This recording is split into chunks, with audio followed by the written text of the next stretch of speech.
you referenced something that we wanted to talk about that I think is absolutely intriguing here, and that is the luck rankings that we are now starting to see you guys put together here, and a great idea here for the Action Network. Sean, I want to ask you, tell me about these luck rankings. What's the origin story of this? How did you guys think about putting something together to kind of quantify what teams are lucky? Yeah, so I've always sort of tried to incorporate luck into my handicapping, and basically the idea is that a team's current record significantly influences the public perception of that team. But in reality, there's a lot of things that go into a team's record that are influenced by lucky things. For example, a team's record in close games, a game that comes down to the wire, a coin flip type of game, their turnover differential, their strength of schedule to date, even something like, field goal percentage allowed. So what we're attempting to do here is just try to gauge which teams have probably benefited the most from luck and are going to regress to league average on certain things, and teams that have been unlucky. So the idea is to find matchups where we have a lucky team facing an unlucky team and back the unlucky team against the spread. And I'll let Nick sort of get into, how we do that and the results so far. But so far, it's been very promising.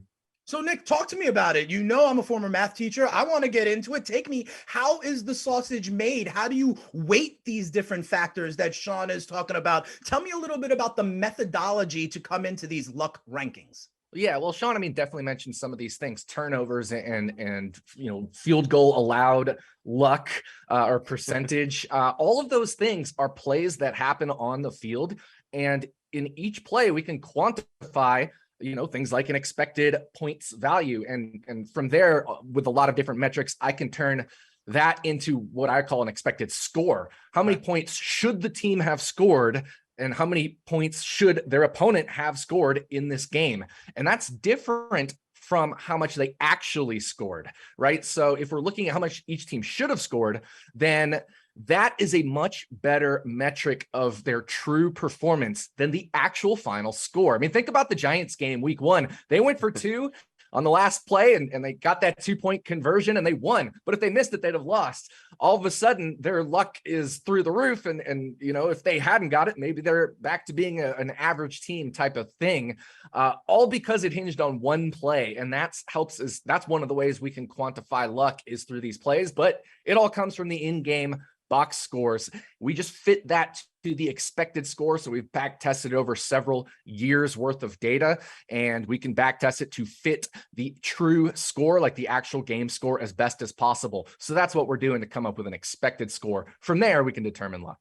No, this sounds awesome, Nick. And I always talk about those missed extra points. Also, I wonder if those are lucky or unlucky. Well, Sean, I guess let's let the cat out of the bag. I'm channeling my inner Daft Punk. Which are the teams so far this season that are up all night to get lucky?